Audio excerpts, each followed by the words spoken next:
కనిపిస్తూ మళ్ళీ మోసానికి తిరుగుతా ఉన్నా ఇటువంటి అన్యాయస్తులను ఓడించేందుకు మీరంతా సిద్ధమేనా?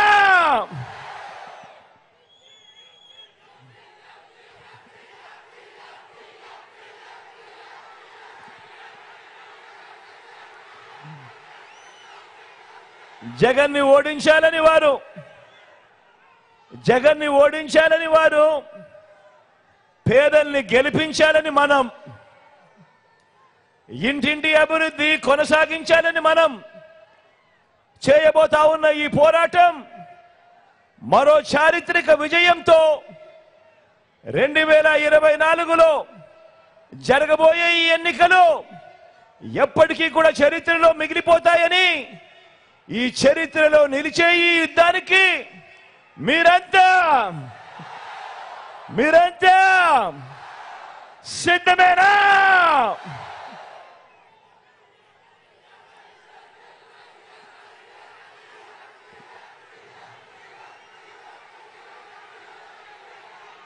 మన ఈ సిద్ధం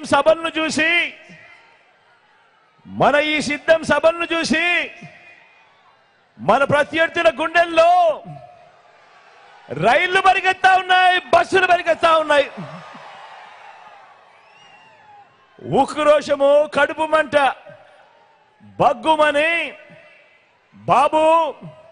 చంద్రబాబు ఆ ఉక్రోషంతో నా మీద రాళ్లు వేయమంటా ఉన్నాడు, నన్ను దగ్ధం చేస్తానంటున్నాడు. ఇది చంద్రబాబు దత్తపుత్రుడుల వాళ్ళ వదినమ్మల ఎజెండా. దోచుకున్నది పంచుకోవటానికి కాక ఇది బాబు కూటమి ఏకైక ఎజెండా. దీనికోసం వాళ్ళకి అధికారం కావాలట, దీనికోసం అధికారాలు కావాలట. జగన్ను కొట్టడానికి, జగన్కు హాని చేయడానికి, రాష్ట్రాన్ని దోచుకోవడానికి, దోచుకున్నది పంచుకోవడానికి, దీనికోసం వాళ్లకు అధికారం కావాలట. ఇంకా ఏమంటున్నారో తెలుసా వీళ్ళంతా? ఈ మధ్య బాబు ఏమంటున్నాడంటే జగన్ ఒక బచ్చా అంటున్నాడు.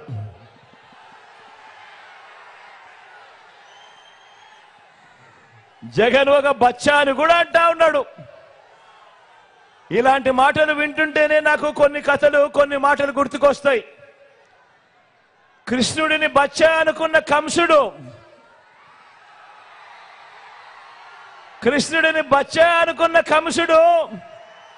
పూతన కాలింది.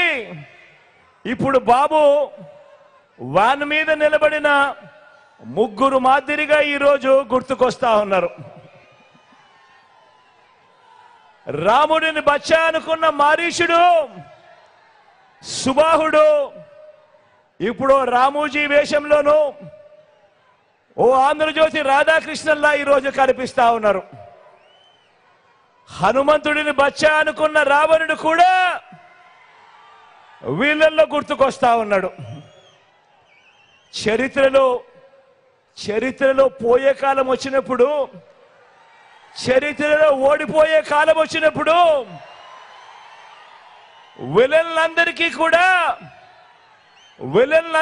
కూడా అటువైపున హీరోలందరూ బచ్చాలుగానే కనిపిస్తా ఉంటారు.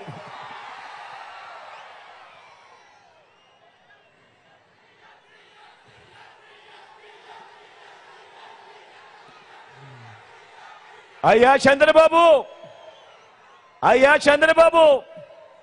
నువ్వు బచ్చా అంటున్న నేను ప్రజలకు మంచి చేసి ఎన్నికల్లో ఒంటరిగా ధైర్యంగా ప్రజల ముందుకు నేను వస్తా ఉన్నా.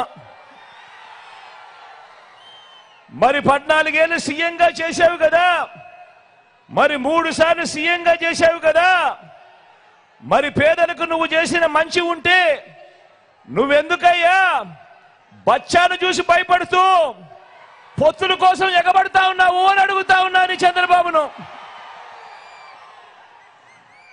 ఈ 75 ఏళ్ల వయసులో నువ్వు